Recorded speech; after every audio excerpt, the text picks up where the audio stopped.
আজকের দিনে মানুষ কথায় কথায় টাকা খরচ করে। মানুষ আজ পছন্দ করে নতুন নতুন সব জিনিস ইউজ করতে। নতুন সিনেমা, নতুন ফ্যাশন, নতুন কার, নতুন ফোন, কথায় কথায় গিফট, কথায় কথায় হ্যাংআউট। যে জিনিসের প্রয়োজন নেই সেই জিনিস এমনিতেই কেনা।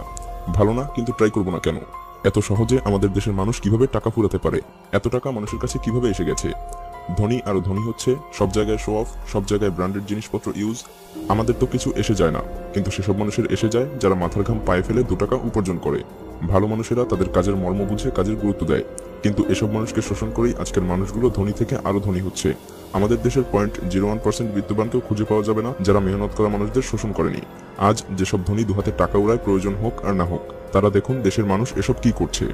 কিভাবে নিজের জীবনের ঝুঁকি নিয়ে 1 টাকা 2 টাকা উপার্জন করে নিজের এবং নিজের পরিবারের পেট চালায়। কিছু মানুষ যত টাকা কয়েক মাসে উপার্জন করে তার চাইতেও অনেক বেশি টাকা আমরা আপনারা মাসের 4টি উইকেন্ডে ডিনার আর মুভি দেখে খরচ করে ফেলি।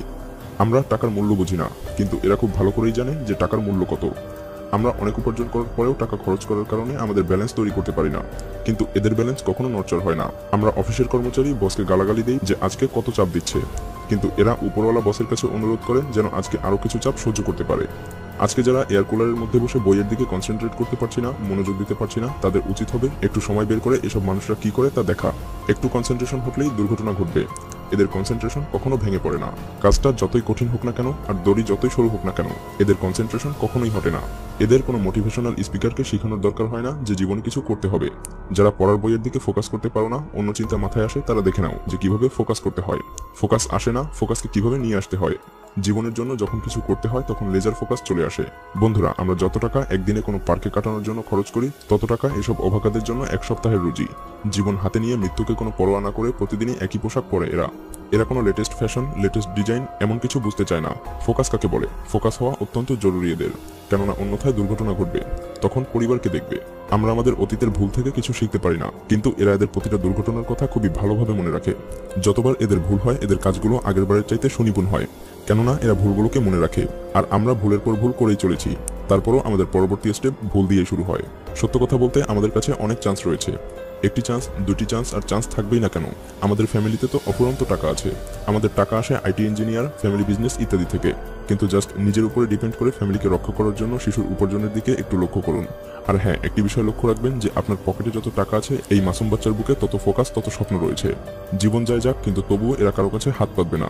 মানুষকে বিনোদন দিয়ে এরা হালালভাবে উপার্জন করে। যার অনুপ্রেরণার অভাব আছে, তার প্রেরণা নিতে কোনো হলিউড সুপারহিরোর ফিল্ম দেখার প্রয়োজন নেই। দাঁড়িয়ে যান আর এসব মাসুম বাচ্চাদের খেলা দেখুন। তাহলেই বুঝতে পারবেন যে হার্ডওয়ার্ক আনন্দের সাথে কিভাবে করতে হয়, কিভাবে ধ্যান, কনসেন্ট্রেশনকে নিজের আয়ত্তে নিয়ে আসতে হয়, কিভাবে নিজের স্বপ্ন নিজেকেই পূরণ করতে হয়। এসব কিছুর অনুপ্রেরণা দেখলেই আমরা বুঝতে পারি যে এদের থেকেই শিখতে পারবেন কিভাবে নিজের পার্সোনালিটি তৈরি করতে হয়। সময় থাকতে টাকাকে সম্মান করুন। আপনি যে টাকা কোনো কারণ ছাড়াই খরচ করছেন, একটু ভেবে দেখুন সেই টাকার কারণেই কিছু সংসারে আগুন জ্বলছে। আমরা নিজেকে ধনবান প্রমাণ করার জন্য এমনভাবেই লোক দেখিয়ে টাকা খরচ করতে থাকি। অনেক বড় বড় কথা বলছি। যখন আপনি মাল্টিপ্লেক্স সিনেমা হলে 200 টাকা খরচ করে পপকর্ন ক্রয় করেন, এতে এইটুকুই মনে রাখবেন যে এতে কেবল সেই সকল ধনবান ব্যক্তিদেরকেই আপনি ধনী বানানোর কাজ করলেন।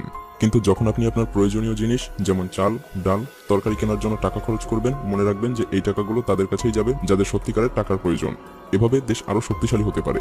ধনীকে ধনী বানানো ছাড়া আর কি বা করবেন আপনি, তাই না? ক্ষমতা পাওয়ার জন্য কিছু লোক খারাপ লোককেই ঘুষ দিয়ে যাবে।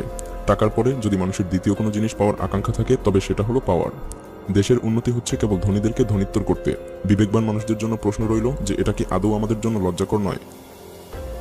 ভিডিওটি দয়া করে শেয়ার করার অনুরোধ রইল, এবং আপনি যদি এমনই রহস্য, রোমাঞ্চ, আনকমন আর ইন্টারেস্টিং ভিডিও দেখতে পছন্দ করে থাকেন, তবে মায়াজাল চ্যানেলটিকে এখনই সাবস্ক্রাইব করুন এবং পাশে রাখা বেল আইকনটি প্রেস করুন। তো দেখা হচ্ছে আগামী এপিসোডে। ততক্ষণ পর্যন্ত ভালো থাকবেন। ধন্যবাদ।